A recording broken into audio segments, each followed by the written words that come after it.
오늘 수요예배 본문 말씀 신약성경 요한복음 7장 45절에서 52절까지 말씀입니다. 말씀 봉독하겠습니다. 아랫사람들이 대제사장들과 바리새인들에게 오니 그들이 묻되 어찌하여 잡아오지 아니하였느냐. 아랫사람들이 대답하되 그 사람이 말하는 것처럼 말한 사람은 이때까지 없었나이다 하니 바리새인들이 대답하되 너희도 미혹되었느냐. 당국자들이나 바리새인 중에 그를 믿는 자가 있느냐. 율법을 알지 못하는 이 무리는 저주를 받은 자로다. 그 중에 한 사람 곧 전에 예수께 왔던 니고데모가 그들에게 말하되 우리 율법은 사람의 말을 듣고 그 행하는 것을 알기 전에 심판하느냐. 그들이 대답하여 이르되 너도 갈릴리에서 왔느냐. 찾아보라. 갈릴리에서는 선지자가 나지 못하느니라 하였더라. 아멘. 이는 살아계신 하나님의 말씀입니다. 주님의 은총과 평화가 여러분들에게 임하시기를 빕니다. 이스라엘과 하마스의 전쟁으로 사망자가 벌써 10,000명을 넘어가고 있고 이 두 나라는 지상군을 투입해서 이제 전면전을 벌이고 있습니다. 이스라엘의 네타냐후 총리는 절대로 휴전은 없다고 밝혔고 이로 인해 지금까지 피해 입은 사람의 수가 무색할 만큼 더 큰 피해자가 발생할 것이라는 전망이 있습니다. 인간사는 이렇게 복잡하고 위태롭건만 계절의 변화는 어김이 없습니다. 완연한 가을날이 되었고 단풍은 곳곳에 피어서 사람들의 눈을 아름답게 하며 곡식은 탐스럽게 익어가고 있습니다. 옛날 우리말에 가을 곡식은 찬 이슬에 연근다라는 말이 있습니다. 아침 저녁으로 공기가 차가워져 이슬이 내려야만 곡식이 연근다는 말이죠. 그 차가운 이슬을 견뎌내야만 열매가 맺히는 것처럼 지금 이 차갑고 참담한 시기가 얼른 지나가기를 바랄 뿐입니다. 하나님께서 이 땅에 평화와 안식을 내려주시기를 진심으로 기도하며 바랄 뿐입니다. 오늘 본문은 초막절을 지키기 위해 예루살렘에 가셨던 주님을 둘러싸고 벌어진 갈등을 다루고 있습니다.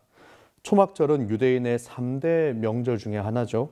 기본적으로는 한 해의 농사를 돌보아 주신 하나님의 은혜를 기억하면서 함께 기쁨을 나누는 절기입니다. 정확하게 같다고 볼 수는 없겠지만 추수감사절을 기다리는 지금 우리의 시기와 비슷하다고 볼 수 있겠죠. 그런데 이 초막절은 이러한 추수의 의미 외에 이스라엘의 역사적 경험이 들어가 있는데 이러한 초막절 가운데 출애굽 공동체가 광야에서 초막을 짓고 지냈던 때를 상기하는 절기이기도 합니다. 그러니까 수확의 기쁨을 한껏 누리는 이때 오히려 가장 힘겹고 어려웠던 시간을 돌아보면서 또 그것을 초막을 짓고 생활하면서 직접 경험하는 어떤 삶의 지혜가 녹아있는 유대인들의 절기라 할 수 있겠죠. 초막절에는 제단에 물을 부어 바치는 의식도 거행했습니다. 물은 생명과 직결되죠. 물을 길어서 하나님의 제단에 바친다는 것은 그 생명의 물을 앞으로도 계속해서 공급해 달라는 간구의 의식이었습니다. 뿐만 아니라 초막절에는 성전의 바깥들에 있는 4개의 등잔에 환하게 불을 밝혀 놓았는데 예루살렘 어디에서나 그 불을 볼 수 있었다고 하죠. 그래서 명절의 마지막 날 예수님은 사람들에게 큰 소리로 말씀하셨습니다. 목마른 사람은 다 나에게로 와서 마셔라. 나를 믿는 사람은 성경이 말한 바와 같이 그의 배에서 생수가 강물처럼 흘러나올 것이다. 또 나는 세상의 빛이다. 나를 따르는 사람은 어둠 속에 다니지 아니하고 생명의 빛을 얻을 것이다. 그러니까 예수님이 말씀하신 이 생수의 강물이나 생명의 빛이라는 이미지는 바로 이 초막절을 배경으로 해서 등장한 것임을 알 수가 있습니다. 이때 당시 예수님에 대한 소문은 예루살렘 성 안에 이미 퍼져 있어서 큰 화제거리였습니다. 이 예수라는 사람이 어떤 사람인가를 두고 설왕설래가 오갔는데 더러는 좋은 사람이라 그러고 더러는 무리를 미혹하는 사람이라고 말했죠. 예수님을 메시아가 오시기 전에 먼저 온다고 믿었던 그 선지자라고 말하는 사람도 있었고 예수 당시는 그리스도라고 이야기하는 사람도 있었습니다. 그런데 이 사람이 그리스도라고 한다면 과연 갈릴리에서 그리스도가 날 수 있을까 하고 고개를 갸웃거리는 사람도 있었다는 거죠. 하지만 성전에서 호의호식을 하면서 권세를 누리고 있었던 이 대제사장들과 바리새인들은 이러한 논의 자체를 아주 불쾌하게 여겼습니다. 그래서 그들은 성전 경비병들에게 예수를 잡아오라고 명령을 했죠. 하지만 이 성전 경비병들은 결국 빈손으로 돌아올 수밖에 없었습니다. 차마 예수님을 잡을 수 없었던 거죠. 그들은 어쩌면 예수님 앞에서 어떤 신비스러운 경외감을 느꼈을지도 모르겠습니다. 불붙은 떨기나무 아래 엎드렸던 때의 그 모세, 그리고 보좌에 앉으신 주님과 스랍들을 본 이사야가 느꼈을 법한 그런 감정이었을 것 같습니다. 혹은 고기잡이 기적을 경험하고 나서 주님 앞에 엎드려서 주님, 나를 떠나 주십시오. 나는 죄인입니다 하고 고백했던 베드로도 비슷한 경험을 했던 것으로 보입니다. 이 이름 없는 성전 경비병들도 주님을 보면서 이러한 경외감을 느꼈던 거죠. 하지만 이 빈손으로 돌아온 이 경비병들을 대제사장들과 바리새인들은 가만둘 리 없었습니다. 그들이 어찌하여 예수를 끌고 오지 않았느냐 하고 묻자 그 경비병들이 말하기를 그 사람이 말하는 것처럼 말했던 사람은 지금까지 아무도 없었습니다 하고 대답을 했더라는 거죠. 이것은 주님의 어투나 기교를 말하는 것이 아니라 어떤 말로 표현을 할 수는 없지만 그들은 주님의 말씀에 가득 찬 어떤 에너지를 느꼈던 것입니다. 하지만 바리새파 사람들은 그들을 꾸짖습니다. 본문 47에서 49절입니다. 바리새인들이 대답하되 너희도 미혹되었느냐? 당국자들이나 바리새인 중에 그를 믿는 자가 있느냐? 율법을 알지 못하는 이 무리는 저주를 받은 자로다. 참 차가운 말이죠. 그들은 현실을 있는 그대로 보지 못하고 자기들의 편견에 따라 그 세상을 바라보았습니다. 율법을 안다라고 하는 그들의 자부심이 오히려 눈이 어두워 앞을 보지 못하는 자들로 만들었다는 거죠. 나중에 주님은 이 바리새인들의 시비에 대응하면서 이렇게 말씀하신 바 있습니다. 요한복음 9장 41절입니다. 예수께서 이르시되 너희가 맹인이 되었더라면 죄가 없으려니와 본다고 하니 너희 죄가 그대로 있느니라.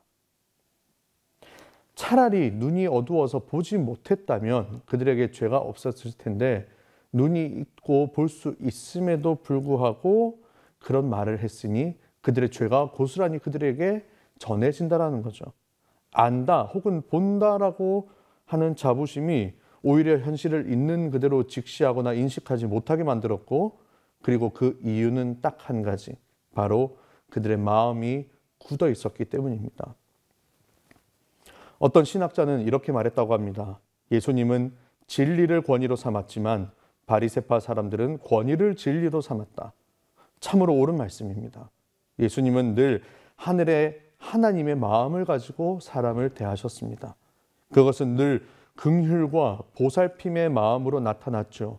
주님은 어떤 기준을 가지고 사람들을 재고 판단하고 정죄하고 배제하지 않으셨습니다. 그에 비해서 바리새파 사람들은 철저히 자기 자신이 세운 기준을 가지고 사람들을 판단했죠. 자기들의 기준에 맞지 않으면 혐오하고 배제하고 억압했습니다. 왜냐하면 그것이 거룩이라고 생각했기 때문입니다. 하지만 본문에는 이들과 좀 달랐던 사람이 등장합니다. 바로 니고데모라는 사람이었죠. 그는 요한복음 3장에 이미 등장한 바 있는 사람입니다. 바리새파 사람이면서 유대인의 지도자였던 그는 한밤중에 주님을 찾아와서 주님과 신학적 대화를 나눈 바 있습니다. 그는 하나님 나라에 들어가려면 물과 성령으로 다시 태어나야 한다라는 주님의 말씀을 듣고 깊이 고민했던 사람이었습니다. 그래서 그는 어떤 상황을 놓고 쉽게 판단하지 않는 조심스러운 태도를 보였죠. 자기 안에 있는 이 편견의 벽을 허물고 새로운 세계와 만날 마음이 충분히 있는 사람이었습니다. 그래서 그는 다른 바리새인들의 모습을 불편하게 여긴 나머지 이러한 질문을 던집니다. 본문 51절입니다. 우리 율법은 사람의 말을 듣고 그 행한 것을 알기 전에 심판하느냐.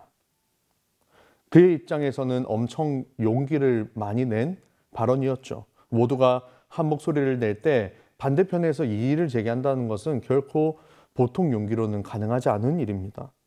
니고데모는 재판을 할 때 어느 한쪽 말만 들으면 안 된다라고 바리새파 사람들을 지적했는데 그것은 나름대로 근거가 있었던 것이 바로 율법에 기록되어 있는 말씀이었기 때문이죠.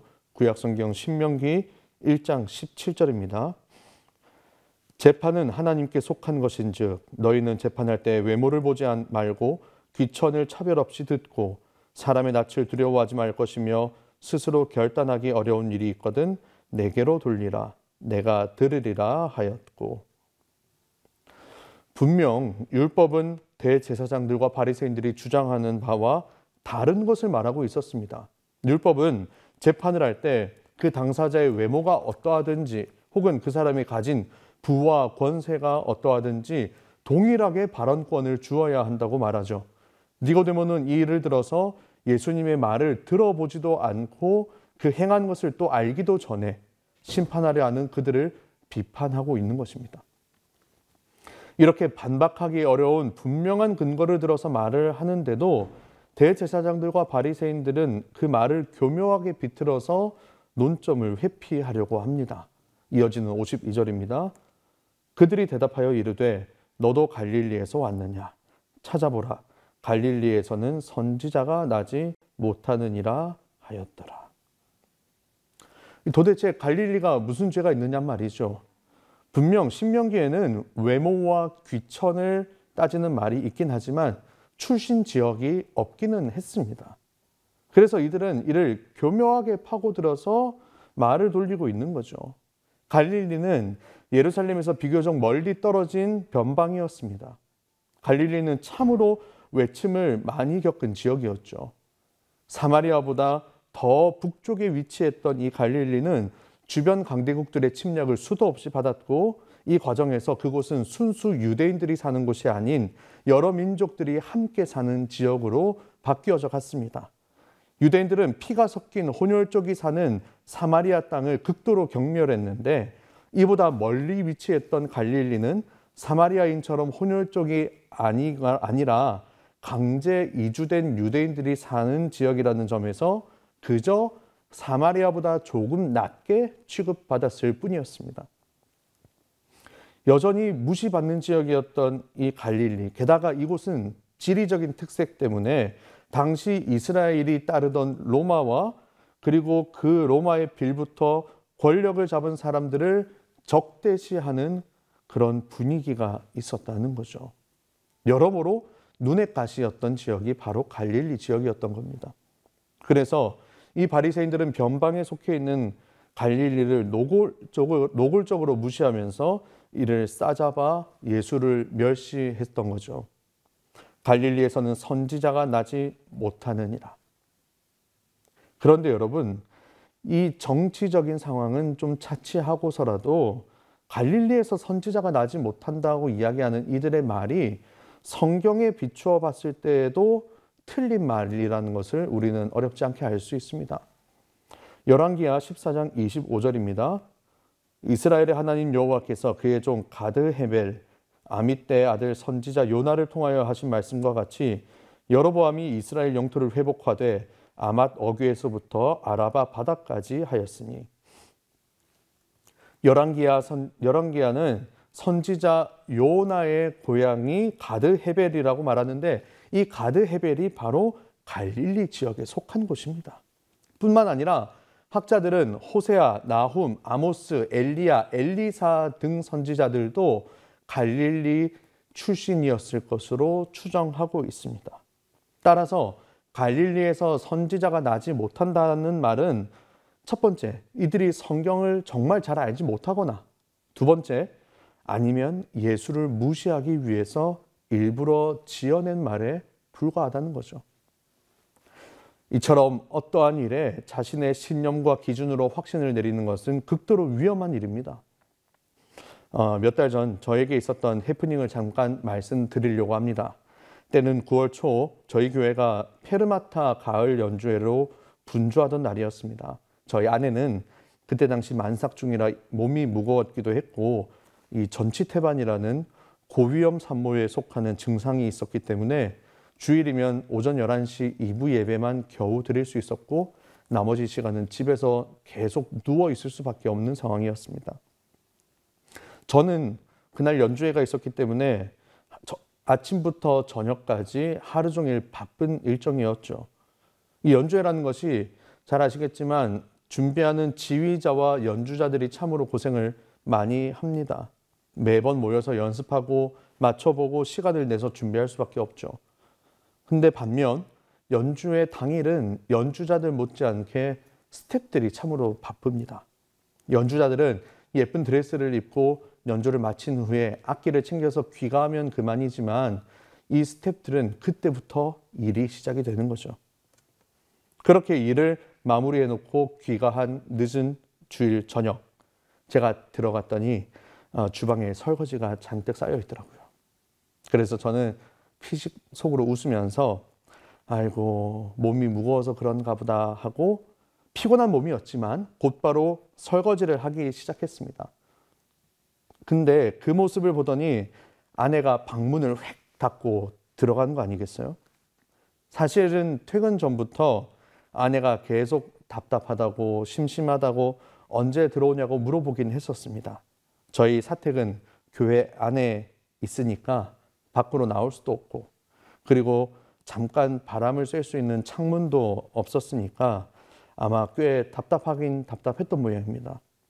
그래서 제가 들어오기만을 학수고대 기다리고 제가 들어오면 오늘 있었던 이런저런 일들을 이야기하면서 답답함을 달랠 생각이었던 거죠. 근데 저는 눈앞에 설거지가 먼저 보였고 그 설거지를 먼저 해결하는 게 아내를 돕는 거라는 생각이 들었습니다. 근데 방문을 닫고 획 들어가 버리는 아내를 보니까 저도 도저히 이해가 안 되더라고요. 나는 피곤한 몸을 이끌고 이 늦게 퇴근한 와중에도 자기를 돕겠다고 이렇게 고생을 하고 있는데 자기는 뭐가 그렇게 화가 나서 저럴까 하는 생각이 들었습니다. 그때 당시 저에게는 확신이 있었습니다. 첫 번째는 나는 잘못이 없다라는 확신, 그리고 두 번째는 잘못을 하지 않았으니 사과도 하지 않겠다라는 확신이었습니다. 근데 문제는 그 확신 때문에 저희가 한 2주 정도를 다투게 됐어요. 시간이 꽤 흐르고 제가 아내 마음을 달래준 다음에 그때 이야기를 다시 들었죠. 그랬더니 저는 상상도 못했던 말을 들었습니다. 사회복지 일을 하면서 매일같이 사람을 만나고 다니던 사람이었기 때문에 하루 종일 집에만 있으니까 그만큼 무기력해지고 또 자존감도 낮아졌더라는 거죠. 그런 상황에서 제가 냅다 설거지부터 하니까 그게 하루 종일 누워있는 자기 자신을 비웃고 초라하게 만드는 일로 느껴졌더라는 거죠. 저는 정말 상상도 못한 마음이었지만 듣고 보니까 그럴 수도 있겠다라고 생각하게 됐습니다. 쌓여있는 설거지를 보고 저는 귀여운 마음에 피식하고 웃었지만 그 웃음소리를 들은 아내는 자기 자신을 비웃는 것으로 들렸을 수도 있겠다 싶었던 거죠. 그깟 설거지가 뭐라고 저는 그렇게 중요하게 생각을 했을까요? 그저 아내에게 다가가서 오늘도 수고했다고, 그리고 하루 종일 배 안에 아기는 어떻게 놀았느냐고 다정하게 말을 건넸으면 될 일을요. 그때 당시 저에게는 열심이 있었습니다. 설거지를 하는 게 아내를 돕는 거라는 열심이 제 안에 있는 거죠. 근데 그 열심은 오로지 제 생각이었고 아내가 원하는 것은 달랐습니다. 이게 별 얘기 아닌 것 같지만 우리가 세상사를 살아가다 보면 이런 일들이 수도 없이 일어나게 되더라는 거예요. 내 열심이 때론 상대방이 원하는 것이 아닐 때가 있습니다. 그리고 내 열심이 때로는 주님이 원하시는 것이 아닐 때가 있다는 겁니다. 대제사장들과 바리새인들은 율법에 대한 열심은 있었습니다. 하지만 그 기준은 자기 자신에게 있었고 그것은 주님이 원하시는 것이 아니었습니다. 노자는 도덕경에서 이런 말을 남겼다고 합니다. 세상에서 가장 낮은 물이 무엇인가? 바로 바다이다. 바다가 모든 계곡과 모든 강물들을 다 받아들일 수 있는 것은 가장 낮은 곳에 있기 때문이다. 그렇기 때문에 바다는 모든 물들 중에 으뜸이 될 수 있다. 지금 우리에게 필요한 것은 내 생각을 내세우는 것이 아닙니다. 오히려 바다같이 넓게는 되지 못한다 하더라도 집 앞에 있는 개울가만큼이라도 품을 수 있고 안아줄 수 있는 마음이 우리에게 필요한 것이죠. 대제사장들과 바리새인들이 나누고 가르는 일에 열중했다면 예수님은 품고 서로 연결하는 일에 열중하셨습니다. 예수님의 고향이었던 나사렛이 속해 있는 이 갈릴리는 그 이름이 히브리어로 갈랄이라는 이름에서 그 어원이 왔다고 하는데, 이 갈랄이라는 단어는 고리 혹은 원을 뜻하는 말이라고 합니다. 고리는 서로 물건을 연결하는 역할을 하죠. 예수님은 이 영적인 고리로서 하나님과 사람을 연결하는 고리 역할을 하셨던 분이십니다. 예수님을 믿음으로써 우리는 아버지 하나님께로 연결이 되고 나아갈 수 있는 거죠. 갈릴리 사람이신 예수님은 영적으로 참된 갈릴리, 그러니까 하나님과 사람을 연결시켜주는 너무나도 귀한 일을 하셨습니다. 세상은 어떻게 해서든지 사람을 하나님께로부터 멀어지게 하려고 애를 씁니다. 그리고 사람과 사람 사이를 분열하기 위해서 혈안이 되어 있습니다. 그렇기 때문에 하나님과 사람을 연결시켜 주시는, 그리고 또 다른 사람과 사람을 사랑과 섬김으로써 연결시켜 주시는 예수님을 미워할 수밖에 없습니다. 하지만 주를 믿는 우리는 나누는 일보다는 연결하는 일에 더욱더 열심을 내야 할 줄로 믿습니다.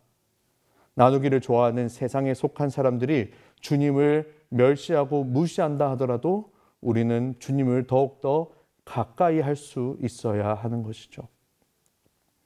바울 사도는 지식은 사람을 교만하게 하지만 사랑은 덕을 세웁니다 라고 말한 바 있습니다. 바리새인들은 율법의 조문은 잘 알았을지 모르겠지만 율법 속에 담겨있는 하나님의 사랑의 마음은 미처 읽지 못했습니다. 내가 옳다는 그 확신이 오히려 다른 사람들을 작게 만들었던 거죠. 물론 우리가 어떤 일을 도모하기 위해서는 우리 안에 신념이 필요합니다. 하지만 이 신념이 다른 사람을 배제하고 심판하도록 한다면 스스로 경계할 필요가 있습니다. 찬 이슬을 맞고 연그는 곡식처럼 이 가을의 계절에 우리도 성숙한 믿음의 사람으로 무르익어 갈 수 있기를 진심으로 기원합니다.